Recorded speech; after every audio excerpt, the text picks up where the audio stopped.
आज का वीडियो शुरू करने से पहले आपको एक विशेष सूचना दे दें। अगर आप कुबरेश्वर धाम सीहोर में रुद्राक्ष लेने या कथा सुनने जा रहे हैं तो आपको इस बात का ध्यान रहना चाहिए, ज्ञात रहना चाहिए। फिर आपके घर से कोई भी रिश्तेदार, आपके पड़ोस से कोई भी जा रहा है तो आपको इस बात का ध्यान रखना है। सीहोर से कुबरेश्वर धाम की दूरी सिर्फ 6 किलोमीटर है। गुरुजी ने भी कई ऑटो रिक्शा चलाए हैं जो कि बिल्कुल फ्री है। अगर आपको फ्री का ऑटो रिक्शा नहीं मिलता है तो कोई बात नहीं, 20 से 30 रुपये लगेंगे। आपको बस स्टैंड से ही ऑटो मिल जाएगा, रेलवे स्टेशन से ऑटो मिल जाएगा जो आपको कुबरेश्वर धाम तक पहुंचा देगा। कल है 13 फरवरी और दिन है सोमवार का। और जैसा कि सभी शिव भक्तों को पता है, सोमवार का दिन शिव पूजा के लिए बहुत ही विशेष होता है और आप इस दिन गुरुजी पंडित प्रदीप मिश्रा जी के बताए उपायों को कर सकते हैं। साथ में पशुपतिनाथ व्रत की भी शुरुआत कर सकते हैं और अपने जीवन से रोगों को और दुख को, तकलीफ को, कष्ट को दूर कर सकते हैं और अपनी मनोकामनाएं पूरी कर सकते हैं। और सोमवार के साथ अगर अष्टमी आ जाए तो इससे अच्छी कोई बात नहीं हो सकती। और 13 फरवरी 2023 सोमवार के साथ अष्टमी है। इस सोमवार की अष्टमी वही दिन है जिस दिन माता पार्वती और शिव का मिलन हुआ था। गुरुजी पंडित प्रदीप मिश्रा जी ने बताया है, सोमवार अष्टमी का दिन शिव पार्वती के मिलन के दिन के रूप में मनाया जाता है और ऐसा मौका वर्ष में सिर्फ 3 से 4 बार ही आता है। तो आप इस दिन की महत्वता समझ सकते हैं और इस दिन का पूरा लाभ प्राप्त करने के लिए आपको इस वीडियो में हम गुरुजी पंडित प्रदीप मिश्रा जी के बताए 5 विशेष उपाय बता रहे हैं जो कि सिर्फ और सिर्फ सोमवार अष्टमी के दिन ही किए जाते हैं। पहला उपाय जीवन में सफलता प्राप्त करने वाला एक विशेष उपाय है। दूसरा उपाय सफेद दाग, काले दाग, त्वचा रोग वाला एक विशेष उपाय है जिसका कमेंट हमारे एक व्यूवर ने बहुत दिनों से किया था कि यह उपाय करके दिखाइए, तो वह उपाय है। तीसरा उपाय जिद्दी बच्चों को सही करने वाला सोमवार अष्टमी का एक विशेष उपाय है। चौथा उपाय शिव शक्ति मिलन का एक विशेष उपाय है जो कि आपको इस सोमवार अष्टमी में करना ही है। पांचवा उपाय मनोकामना पूर्ति विशेष उपाय है जो कि हाल ही की कथाओं में गुरुजी पंडित प्रदीप मिश्रा जी ने साझा किया था। पांचों उपाय बहुत ही अच्छे और उपयोगी है। आप चाहो तो कोई भी एक उपाय कर सकते हैं या फिर अपनी आवश्यकता के अनुसार एक से अधिक उपाय भी कर सकते हैं। पर एक बात तो तय है, इस सोमवार अष्टमी में गुरुजी पंडित प्रदीप मिश्रा जी के बताए उपायों में से अगर आपने एक उपाय भी कर दिया तो आपको इस सोमवार अष्टमी का पूरा लाभ प्राप्त होने वाला है। बढ़ते हैं सोमवार अष्टमी के पहले उपाय की ओर। गुरुजी ने कहा था कि मैं सभी से निवेदन करना चाहूंगा, आपको सोमवार अष्टमी के दिन घर में धन संपदा वृद्धि के लिए, व्यापार वृद्धि के लिए, नौकरी में उन्नति के लिए, नौकरी प्राप्ति के लिए, अटके हुए कार्यों को पूर्ण करने के लिए एक विशेष उपाय करना है। 7 बेलपत्र और 1 कलश जल लेकर आपको शिवालय जाना है। 7 बेलपत्र जो ले गए हैं, अब इन 7 बेलपत्र की बीच वाली पत्ती में आपको ओम लिखना है। ओम लिखने के लिए आपको केसर चंदन का उपयोग करना है और बची हुई 2 पत्तियों में आपको केसर चंदन का ही उपयोग करते हुए 2 बिंदी बना देना है। अब आपने जो बिंदी बनाई है वह आपने गणेश, रिद्धि सिद्धि, कार्तिकेय और माता पार्वती के स्मरण करते हुए इनके निमित्त में बनाई है। अगर आपको केसर चंदन ना मिले तो आप अष्टगंध चंदन का भी उपयोग कर सकते हैं। इसके बाद 7 बेलपत्र को आपको शिवलिंग में जो माता सुख सुंदरी का स्थान होता है उस स्थान पर अर्पित कर देना है। बेलपत्र जैसे उल्टी अर्पित करते हैं वैसे ही अर्पित करना है और बेलपत्र की डंडी जलाधारी की ओर हो, इस बात का ध्यान रखें। बेलपत्र कटी फटी नहीं होना चाहिए, बेलपत्र में छेद नहीं होना चाहिए, इस बात का भी आपको ध्यान रखना है। 7 बेलपत्र अर्पित करने के बाद आपको 1 कलश जल शिवलिंग में सभी तरफ अर्पित कर देना है। जिस प्रकार से आप जल अर्पित करते आए हैं उसी प्रकार से आपको जल अर्पित करना है। जल अर्पित करते समय और बेलपत्र अर्पित करते समय आपको श्री शिवाय नमस्तुभ्यम मंत्र का जाप भी करना है। जल अर्पित करने के बाद आप 7 में से 1 बेलपत्र महादेव से प्राप्त कर लें और उस बेलपत्र को घर ले आए। महादेव से इस प्रकार से निवेदन करें, बाबा तेरे भरोसे ही मैंने यह कार्य किया है, अब तुझको ही साधना है। और आपको उस बेलपत्र को अपने कोई भी पूजन की पुस्तिका में रख लेना है। पाठ हो, चालीसा हो या फिर रामायण हो, जो भी आपके पास पूजन की पुस्तिका है उसके अंदर उस बेलपत्र को रख देना है। अब यह बेलपत्र आपके घर में अटके हुए कार्य को पूर्ण करेगी, घर में धन संपदा की वृद्धि करेगी और आपके जीवन को उन्नति की ओर अग्रसर करेगी। बढ़ते हैं सोमवार अष्टमी के दूसरे उपाय की ओर। अगर आपको किसी भी प्रकार का चर्म रोग है तो आपको यह उपाय करना है। सफेद दाग, काले दाग, चेहरे में काले निशान या फिर आंखों के नीचे कालापन या फिर पिंपल होना, फोड़े फुंसी होना चेहरे में, इस प्रकार से कोई भी समस्या है आपको तो आप यह उपाय कर सकते हैं। यह उपाय सिर्फ और सिर्फ सोमवार अष्टमी के दिन किया जाता है।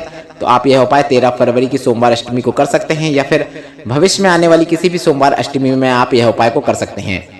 आपको इस उपाय को करने के लिए लाल चंदन को सिद्ध करना होगा।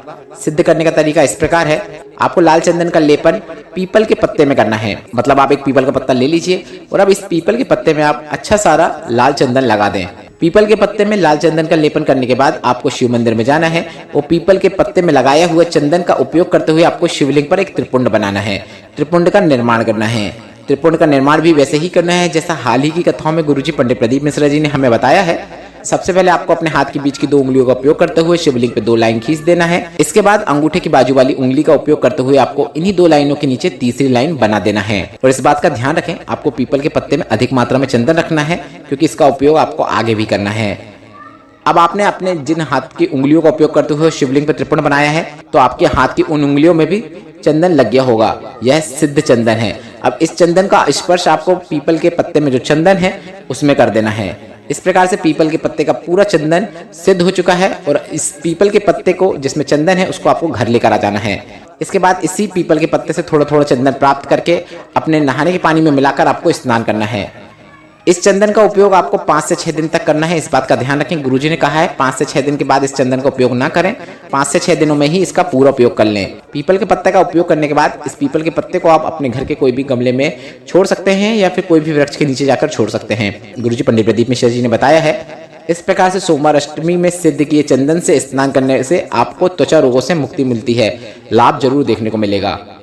बढ़ते हैं सोमवार अष्टमी के तीसरे उपाय की ओर। अगर आपके बच्चे बहुत जिद्दी हैं, पढ़ाई नहीं करते हैं, आपको उल्टे जवाब देते हैं, आपकी बात नहीं मानते हैं, जरा जरा सी बातों में गुस्सा हो जाते हैं, आपकी बात सुनते नहीं हैं, बहुत अधिक मात्रा में जिद करते हैं, कुछ भी नहीं समझते हैं, तो आपको यह उपाय को करना है। अब आपका बच्चा छोटा हो या बड़ा हो, किसी भी प्रकार का बच्चा हो जो जिद करता हो, उसके लिए आप यह उपाय कर सकते हैं।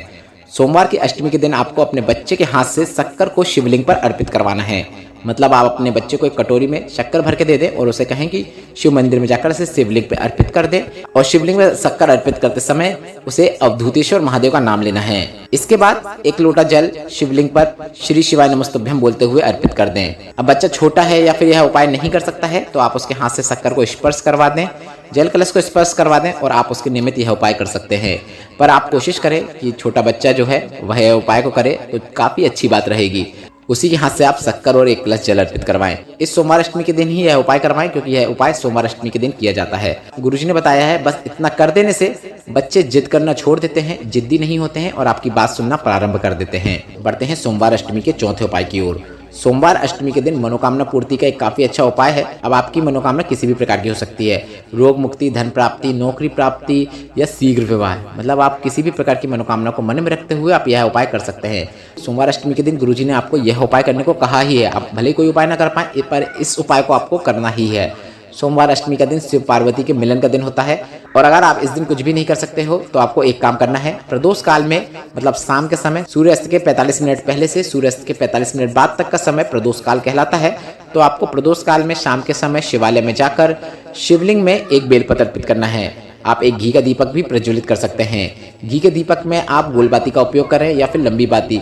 गुरुजी ने कहा है शिव मंदिर में किसी भी प्रकार की बाती का उपयोग कर सकते हैं, पर आपको प्रदोष काल में एक बेलपत्र शिवलिंग पर अर्पित करना ही है, क्योंकि बेलपत्र माता पार्वती के अश्रु से उत्पन्न हुई है और शिव शक्ति का यह सबसे अच्छा उपाय है। बेलपत्र अर्पित करने के बाद आपको श्री शिवाय नमस्तुभ्यम बोलते हुए अपनी मनोकामना भोलेनाथ से बोल देना है। मनोकामना बोलने के बाद एक बार और श्री शिवाय नमस्तुभ्यम बोल दीजिएगा। बस इतना ही करना है। बढ़ते हैं सोमवार अष्टमी के 5वें और अंतिम उपाय की ओर। अभी हाल ही की कथाओं में गुरुजी पंडित प्रदीप मिश्रा जी ने एक उपाय बताया था। गुरुजी ने अश्वत्थामा शिव महापुराण कथा में बताया था, अगर आपकी कोई मनोकामना बहुत लंबे समय से पूरी नहीं हो रही हो, घर में बीमारियां रहती हो, घर में बहुत दुख तकलीफ और कष्ट हो, घर में धन संपदा की कमी हो, तो आपको 1 कलश लेकर शिव मंदिर में पहुंच जाना है। श्री शिवाय नमस्तुभ्यम बोलते हुए आपको शिवलिंग पर एक विशेष क्रम में जल अर्पित करना है।